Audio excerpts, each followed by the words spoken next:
Hi hello welcome to 24/7 news TV. నేను మీ Paritala Murthy. So Bigg Boss Telugu season 9 అనేది రాబోతోంది. సెప్టెంబర్లో అయితే పక్కా డ్యామ్ షూర్ ఒక డేట్ అయితే అనౌన్స్ చేస్తారు. మేబీ ఫస్ట్ వీక్లోనే లాంచింగ్ కూడా ఉండొచ్చు. అలాగే కన్నడ బిగ్ బాస్లో చూసుకుంటే సీజన్ 11 అయిపోయింది. 12కి హోస్ట్ ఎవరు అనేది పెద్ద క్వశ్చన్ మార్క్గా మారింది. ఎందుకంటే కిచ్చా సుదీప్ ఆల్రెడీ అనౌన్స్ చేశారు సీజన్ 11లోనే ఇక నుంచి నేను బిగ్ బాస్ షోని హోస్ట్ చేయబోవట్లేదు అని. మరి ఆ విషయాలు ఏంటి అనేది సో మనం బిగ్ బాస్ కన్నడ ఎప్పుడు కూడా మనం చర్చిస్తూ ఉంటాం రామదుర్గం మధుసూదన్ గారితో. సో బిగ్ బాస్ కన్నడలో హోస్ట్ ఎవరు, అలాగే తెలుగు సీజన్లో ఎలాంటి పరిణామాలు రాబోతున్నాయి అనే దాని మీద కూడా మాట్లాడదాం. సో బిగ్ బాస్ లవర్స్గా సో మీరు షోస్ని ఎలా చూస్తారు, మీకు ఏమనిపిస్తుంది అనేది మస్ట్గా కామెంట్ బాక్స్లో కామెంట్ చేయండి. నమస్తే సార్. నమస్తే sir. Bigg Boss Kannada Bigg Boss అంటే మీరే గుర్తొస్తారు సార్. కన్నడ బిగ్ బాస్లో మనం లాస్ట్ టైం అనుకున్నాం కిచ్చా సుదీప్ ఇంకా చేయట్లేదు, యాంకరింగ్ చేయట్లేదు అన్నారు. సో ఎవరు దాన్ని బాగా అంత ప్రాపర్గా హ్యాండిల్ చేసేవాళ్ళు ఎవరు? అదే ఇప్పుడు పెద్ద క్వశ్చన్ మార్క్ ఏంటంటే అంత అంటే ఒక రకంగా చెప్పాలంటే కిచ్చా సుదీప్ ఒక కమర్షియల్ హీరోయిజం పాపులారిటీ కర్ణాటకలో బాగా ఉంది. తెలుగు వాళ్ళకు కూడా ఈగ సినిమా ద్వారా బాగా పరిచయం. అవును, ఇప్పటికీ కూడా ఆయన పాన్ ఇండియా సినిమాల్లోనే యాక్ట్ చేస్తూనే ఉంటాడు ఆయన. మరోవైపు ఆయన లాస్ట్ టైమే ఇంకా season 11 it will be the my concluding part అని చెప్పేశారు ఆయన. ఆయనంతకు ఆయన చెప్పడం వల్ల పైగా ఏంటి అది అబద్ధం అనే కూడా మాట వచ్చింది అంటున్నారు, కానీ కన్విన్స్ చేస్తారు.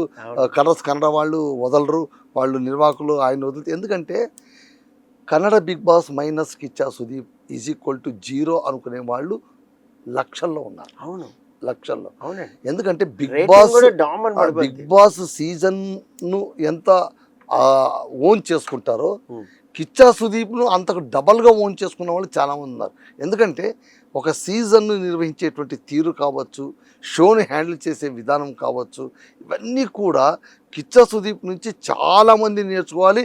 నాగార్జున కూడా నేర్చుకోవాలి. అది మనం ఎప్పుడు చర్చించుకుంటూనే. ఎందుకంటే ఆ 2 రోజుల కోసం, శని ఆదివారాల కోసం కన్నడ బిగ్ బాస్ లవర్స్ అందరూ కూడా 1000 కళ్ళతో ఎదురు చూస్తుంటారు బికాజ్ ఆఫ్ కిచ్చా సుదీప్. అలాంటి కిచ్చా సుదీప్ నేను ఇంకా చెయ్యను. కారణం ఏంటంటే కనుక అయిపోయింది, 11 సీజన్లు చేశాడు ఆయన. 11 సీజన్లు చేసిన తర్వాత ఇంకేముంటుంది అనేది ఒకటి. రెండవది ఆయన సినిమాలకన్నిటికీ కూడా ఇది అడ్డు తగులుతోంది అని ఆయనే కామెంట్ చేశాడు. ఏమని, నేను ఎప్పుడైనా ప్రెస్ మీట్ పెడితే కనుక మీడియా ముందు వస్తే కనుక నా అభిమానులందరూ అనేది ఏంటంటే నువ్వు బిగ్ బాస్ సీజన్లో హోస్ట్గా నువ్వు వచ్చి నువ్వు 4 మాటలు మాట్లాడతావు, మీడియా ముందు మాట్లాడతావు. ఒక సినిమా రిలీజ్ చేసి హీరోగా ఏ రోజైనా మా ముందు వచ్చావా? సినిమాకు ఎందుకైనా అంత చిన్న చూపు చూస్తావు? నీ సినిమాలు చూడాలని పడి చచ్చిపోయేవాళ్ళు మేము ఇంతమంది ఉండగా ఆ బిగ్ బాస్ని పట్టుకుని నువ్వు ఊగులాడతావు ఎందుకయ్యా స్వామి నువ్వు అని చాలామంది కామెంట్ చేస్తున్నారని ఆయన స్వయాన్ని చెప్తున్నాడు. సో నా అభిమానులు నేను సాటిస్ఫై చేయాలి. చూస్తుంటే బిగ్ బాస్ దాన్ని మింగేసేలాగా ఉంది. ఎందుకంటే కిచ్చా సుదీప్ని హీరోయిజం కంటే కూడా బిగ్ బాస్ హోస్ట్గానే చాలామంది లవ్ చేయడం మొదలుపెట్టేసి ఇంక ఏంటంటే కనుక ఆయనకి ఇంక హీరోయిజాన్ని సినిమాలు తప్పిపోతాయేమో అనే పరిస్థితి వచ్చేసింది. దాంతో ఆయన ఫుల్ స్టాప్ పెట్టేశారు. ఓకే, మరి అంత బాగా హ్యాండిల్ చేసేవాళ్ళు ఎవరున్నారు? అదే ఇప్పుడు ఏంటి, ఇప్పుడు పెద్ద కన్నడ రమేష్ చేయగలుగుతారా? ఇప్పుడు పెద్ద శూన్యం, ఒక పెద్ద క్వశ్చన్ మార్క్ ఇప్పుడు. ఎందుకంటే పైగా సెప్టెంబర్లోనే అది కూడా స్టార్ట్ కావాలి. ఇప్పుడు Telugu Bigg Boss season start అయిన కనీసం ఒక 2-3 వారాలకి అది కూడా స్టార్ట్ అయిపోవాలి. వేరే మార్గం లేదు టీఆర్పీ రేట్లు పెంచుకోవడానికి. కాకపోతే ఏంటంటే ఇప్పుడు ఇటీవల కాలంలో వస్తున్న ఒక టాక్ ఏంటంటే కన్నడ కన్నడ టీం వాళ్ళు వెళ్ళి కన్నడ హీరో శివరాజ్ కుమార్ని కలిచారు అని. సూపర్. సో శివరాజ్ కుమార్ని హోస్ట్గా చూపగలిగితే ఎలా ఉంటుంది?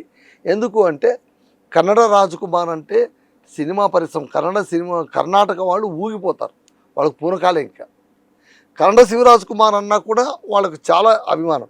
ఎందుకంటే ఇంతకుముందు పునీత్ ఉండేవాడు, ఆయన పాపం ఆయన కాలం చేస్తారు అన్ఫార్చునేట్గా. ఆయన కౌన్ బనేగా కరోడ్పతి కన్నడ వర్షన్ ఆయనే చేశారు. ఒకవేళ పునీత్ రాజ్ కుమార్ ఉండింటే కనుక ఆల్టర్నేటివ్గా ఖచ్చితంగా పునీత్నే ఉంచేవారు. ఇప్పుడు పునీత్ లేడు కాబట్టి ఆ వ్యాక్యూమ్ని ఫిలప్ చేసేటువంటి వాళ్ళు శివరాజ్ కుమార్ అని కొంతమంది అంటున్నారు. మరికొంతమంది ఏంటంటే వీకెండ్ విత్ రమేష్ అని Kannada program super duper hit చేసినటువంటి రమేష్ ఉన్నారు. పైగా ఆయనలో చాలా ఈజ్ ఉంది, గొప్ప మోటివేషనల్ స్పీకర్ అయినా. పైగా అదే కలర్స్ జీ కన్నడలోన మహానటి అనే పేరుతోన టాలెంట్ సెర్చ్ ప్రోగ్రామ్ ఒకటి సూపర్ డూపర్ సక్సెస్ అయింది. సినీ హీరోయిన్స్ చూసాను. సెర్చ్ చేసేటువంటి ప్రోగ్రామ్. అవును. సో ఇంత సక్సెస్ఫుల్ బ్యాంగ్ ఉంది కాబట్టి రమేష్ ఏమైనా హోస్ట్ చేస్తాడా? ఒకవేళ రమేష్ హోస్ట్ చేస్తే చాలా యాక్టివ్నెస్ ఉంటుంది, బాగా ఉంటుంది, ఆయనకు టైమ్లీనెస్ ఉంది, ఆయన టైం పంచ్ వేయగలడు, పంచ్ తీసుకోగలడు కూడా. కాబట్టి ఆయన ఏమైనా చేస్తే బాగుంటుంది అనేది ఖచ్చితంగా మనం ఆలోచించాల్సినటువంటి విషయం. శివరాజ్ కుమార్ మళ్ళీ అంత యాక్టివ్గా స్టేజ్ను మేనేజ్ చేయగలరా? ఆయన హీరోగా no doubt he will rule the film industry. కానీ యాజ్ ఏ హోస్ట్గా ఆయన ఏం చేయగలడు అనేది ఆలోచించాలి. కాకపోతే సీజన్ 12 అనేది పెద్ద నైట్ మేర్గా మారబోతోంది. ఒక పీడకలగా ఏమైనా మారే అవకాశం ఉందా? మళ్ళీ దీన్ని అధిగమించి నిర్వాహకులు సుదీప్కు ధీటుగా ఎవరైనా నిలబెట్టగలరా? ముఖ్యంగా సుదీప్ హోస్టింగ్లోన అందరూ ఎదురు చూసేది అక్కడ వాళ్ళని ఎలా హ్యాండిల్ చేస్తాడు, వాళ్ళని ఎలా రఫ్ ఆడిచ్చేస్తారు అనే దానికంటే కూడా జీవిత పాఠాలు ఎలా చెప్తారు. ఆయన చెప్పే ఒక్కొక్క డైలాగు అసలు మనకు జీవితంలో మనం ఎప్పుడైనా చూసుకోవచ్చు. అది మనకు మోటివేషనల్గా ఉంటాయి. అలా ఫుల్ఫిల్ చేయాలంటే మాత్రం రమేష్ కరెక్ట్గా ఉంటాడేమో. నా పర్సనల్ చాయిస్ వచ్చి రమేష్. సార్ రమేష్ గతంలో సినిమాలు కూడా చాలా బాగుంటాయి, హోస్ట్గా కూడా బాగుంటాడు. ప్లస్ ఇంకోటి ఏంటంటే మీరు అన్నట్టు మోటివేషన్ స్పీకర్ కాబట్టి సో లోపల ఏది జరిగినా కూడా వాళ్ళు కొద్దిగా ఓవర్ స్మార్ట్ అందరూ ఉంటారు, పార్టిసిపెంట్స్ అందరూ అసలు ఒక రేంజ్ లో ఉంటారు. లాయర్ ని కూడా చూసాం, ఎంత ఓవర్ స్మార్ట్ ఉండే lawyer. Last time season 11 super duper success కావడానికి రెండు. ఒకటి లాయర్ జగదీష్ రచ్చ రంబోలో చేసి వెళ్ళిపోవడం, తర్వాత ఆ తర్వాత శోభా శెట్టి అసలు ఉరుములాగా పిడుగులాగా సుడిగుండం లాగా వచ్చి అలాగే వెళ్ళిపోవడం. ఇవి రెండు బ్రేకులు, పెద్ద బ్రేకులు. ఏ బ్రేక్ లేకుండా వచ్చినటువంటి హనుమంతు ఆ సిచ్యువేషన్ అడ్వాంటేజ్ గా తీసుకున్నాడు. అంతకుమించి ఎవరు లేరు అక్కడ. త్రివిక్రమ్ నిలబడ్డాడు కానీ ఏం చేయలేకపోయాడు. అంతగా వీడికి సింగర్ గా వీడికి కొంచెం స్ట్రాంగ్ పొటెన్షియాలిటీ ఉండడం వల్ల ఆయన హీరో అయిపోయాడు. అంతేగాని లేదు అంటే కనుక అసలు జగ్గు దాదా కప్పు తీసుకొని పోవాల్సిన వ్యక్తి. అవును, అలాంటి వాళ్ళని కూడా హ్యాండిల్ చేయగలిగే అనేది మీరు గమనించండి. లాస్ట్ టైం టిపికల్ గా ఏంటంటే జగదీష్ బయటకు వెళ్ళింది ఈయన లేని సమయంలోనే, అంటే మిడ్ వీక్ లోనే ఆయన పంపించేశారు. ఎందుకంటే ఇంకా చంపడానికి పోతే ఏం చేస్తారు, ఇంకా కొట్టున్నాడేసి ఎవడరా నువ్వు అని. జగదీష్ కంటే ముఖ్యంగా జగదీష్ తో పాటు రఫ్ హ్యాండ్ చేసినట్టు రంజిత్ వెళ్ళిపోయాడు. సో ఆ రంజిత్ వెళ్ళిపోయిన తర్వాత రజత్ వచ్చాడు. అవును, వాడు సూపర్ డూపర్ అయ్యాడు. మళ్ళీ శోభా శెట్టితో పాటు ఇచ్చాడు. సో ఇవన్నీ మనం పాత జ్ఞాపకాలు తలుచుకుంటూ ఉంటే ఆ బిగ్ బాస్ షోని కలర్ఫుల్ గా చేసింది ఎవరయ్యా అంటే కనుక రంజిత్, జగదీష్, శోభా శెట్టి. హనుమంతుది తీసి పెట్టాడు సార్. నాకు ఇప్పటికీ కూడా త్రివిక్రమ్ కూడా అన్నాను నేను, నాకు జగ్గుదాదా రావాల్సి ఉండింది. వాడు పిచ్చి వేషాలు వేసి వాడు బయటకు వెళ్ళిపోయాడు. సో ఈసారి అంత పొటెన్షియాలిటీ ఉన్న వాళ్ళు వస్తే గనక ఎవరు హ్యాండిల్ చేస్తారు? జగదీష్ గురించి అసలు ఎంత అద్భుతంగా మాట్లాడండి. ఆయన ఒకటే మాట అన్నాడు, రంజిత్ని జగదీష్ అంటే జగదీష్ వెళ్ళిపోతాడు అన్నప్పుడు అందరు చంకలు గుద్దుకున్నారు, రంజిత్ వెళ్ళిపోయినాడు అన్నప్పుడు అందరూ ఏడ్చారు. ఇద్దరు వెళ్ళిపోయినప్పుడు కూడా ఎవరైనా ఒకరైనా మీలో వాళ్ళు అరే ఇలా చేయొద్దంటారా ఆయన, బయటకు వెళ్ళిపోతాం, మ్యాన్ హ్యాండింగ్ చేయొద్దండి ఒక్కరైనా చెప్పారా? ఎవ్వరు చెప్పలేదు అని టీంనే టార్గెట్ చేశాడు ఆయన. జగదీష్ తప్పు కాదు, మీదే తప్పు అని చెప్పారు కూడా. చివరి నిమిషంలోనూ వీడియో కాల్లో మాట్లాడినాడు ఆయన. తెలుగు బిగ్ బాస్ లో కూడా అంతే సార్. యాక్చువల్గా ఏంటంటే ఇప్పుడు నాగార్జున ఆల్రెడీ కుబేరా అనే మంచి ప్రాజెక్ట్ అది చేస్తున్నారు. సో ఆయన సినిమాలు తగ్గిపోతున్నాయి యాక్చువల్గా. కానీ ఒక టాక్ ఉంది మూర్తి గారు, మీరే చెప్పాలి. నాగార్జున మొండిగా నిర్వాహకులు ప్రత్యామ్నాయం చూద్దాం అనుకుంటున్నా కూడా వాళ్ళని డామినేట్ చేసి యాంకరింగ్ కు బలవంతంగా బ్లాక్మెయిల్ చేసి, ఎందుకంటే నా అన్నపూర్ణ సెట్ ఇవ్వాలి అంటే కనుక మీరు ఖచ్చితంగా చేయాలి అని సార్. మీరు అదంతా కామెంట్స్ సార్, కామెంట్స్ అన్ని చెప్తున్నారు. ఎందుకంటే పదే పెట్టడం వల్ల అందరికి అది నిజమే. నేను చెప్తాను సార్, అలాంటిది ఏమి ఉండదు సార్. ఎందుకంటే సార్ నాగార్జున గారికి అదేం పెద్ద మోజు కాదు, అది పెద్ద ఇది కాదు. ఆయన సినిమాలతో పోల్చుకుంటే ఎలాంటి సినిమాలు చేయొచ్చు, ఇంకా చాలా మల్టీ స్టార్తో కూడా ఆయన యాక్ట్ చేయగలుగుతాడు. ఆ సత్తా అనేది ఉంది. సో అంతకుముందు నానితో చేసిన, వేరే వాళ్ళతో చేసిన మల్టీ స్టారర్స్ కూడా చేయగలుగుతాడు. ఈ ఏజ్ లో క్యారెక్టర్స్ కూడా డిఫరెంట్ క్యారెక్టర్ చేస్తున్నాడు. ఇప్పుడు కుబేరా చూడండి, మీరు సూపర్ చెప్పండి క్యారెక్టర్. మీరు సో ఆయన ఏమో వదులుతాడు అని కాదు సార్, నేనేం అంటే చెప్తాను, ఎందుకైనా జూనియర్ ఆల్టర్నేటివ్ లేదు ఎన్టీఆర్ సార్. ఎందుకు మ్యాచ్ నేను చెప్తా చేయలేకపోతున్నారు ఎవరు చూస్తాను, కూడా? నేను చెప్తా సార్, జూనియర్ ఎన్టీఆర్ ని మ్యాచ్ చేయలేరు సార్, ఎందుకు మ్యాచ్ చేయలేరు సార్, చేయలేరు, ఓకే, మ్యాచ్ చేయలేరు సార్. ఎందుకు చేయలేరు? నేను చెప్తా సార్, కొన్ని పర్సనాలిటీస్ వాళ్ళు ఎలా అంటే దాన్ని అడాప్ట్ చేసేసుకుంటారు ఏదైనా చాలా స్పీడ్గా. సో వాళ్ళని మ్యాచ్ చేయలేరు. బట్ వీళ్ళకి ఒక స్టైల్ ఉంటుంది కదా. ఇప్పుడు నాగార్జున ఇన్ని సీజన్స్ చేశారంటే ఆయనకు ఒక స్టైల్ ఉంది, ఆయన మీద రెస్పెక్ట్ తో లాగారు. అదేం లేదు సార్, ఆల్టర్నేటివ్ లేరు సార్. లాస్ట్ టైం కూడా ఈ క్వశ్చన్ మార్క్ వచ్చింది, హోస్ట్ ను మార్చేయాలి, ఎట్టి పరిస్థితుల్లో నాగార్జున గారిని పెట్టేయాలి, ప్రతిసారి వస్తుంది. కానీ ఇక్కడ ఏమవుతుందంటే సార్, ఒక రాణాని తీసుకున్నా ఒకవేళ ఆల్టర్నేటివ్గా, సో వేరే పోనీ బాలయ్య బాబునే చాలా మంది సజెస్ట్ చేశారు, బాలయ్య గారు అయితే తాట తీస్తారు, అది హ్యాండిల్ చేయలేరు సార్. ఇప్పుడు ఒక మీరు నేను హౌస్ లో ఉన్నాం సార్, మన ఇద్దరి మధ్య ఒక వాగ్వాదం ఉంది, తీర్చాలి అన్నప్పుడు నేను చెప్తా చూడండి సార్, నాగార్జున గారి హ్యాండ్లింగ్ అనేది డిఫరెంట్ స్టైల్ సార్ అది. సో మీకు మీకు ఓకే అంటారు, నాకు ఓకే అంటారు, మళ్ళీ నెక్స్ట్ వీక్ వచ్చినా మన గొడవ అలాగే ఉంటది, అది తీరదు. నాగార్జున హ్యాండిల్ చేయలేకుండా ఎక్కడికక్కడ మూసేస్తూ అంటే ఒక సామెత ఉంటది కదండి, పాము చావదు కర్ర విరగదు, పాముకి పాము అట్లా చాలా. అంటే 2-3 సీజన్స్ నుంచి కూడా నాగార్జున మార్చాలి అని. బట్ మీరు అన్నారు ఎన్టీఆర్ తర్వాత ఆల్టర్నేటివ్ లేరు అని. అంటే ఫస్ట్ సీజనే ఒక బెంచ్ మార్క్ క్రియేట్ చేసేసి ఒక మైల్ స్టోన్ ఫిక్స్ చేసి, అంటే 2020లో ట్రిపుల్ సెంచరీ, డబుల్ సెంచరీ. తెలిసి ఇప్పుడు కన్నడ బిగ్ బాస్ కూడా అదే సమస్యను ఎదుర్కోబోతుంది. అదే సార్ నేను చెప్తాను, ఎందుకంటే ఈయన బెంచ్ మార్క్ పెట్టేశాడు. ఇంక ఎవరు మ్యాచ్ చేస్తారు? పైగా 11 సీజన్లు. ఆశ్చర్యం చూడండి, ఒక సీజన్ చేసినటువంటి జూనియర్ ఎన్టీఆర్ అంతే హైప్ క్రియేట్ చేయగలిగారు, 11 సీజన్లు సక్సెస్ఫుల్ చేస్తే ఈయన అంతే హైప్. ఈ మ్యాచ్ చేయడం కష్టం సార్. 2020లో డబుల్ సెంచరీ కొట్టారు సార్ కదా, దాన్ని చేయాలి అంటే చాలా కష్టపడాలి ఇంకా.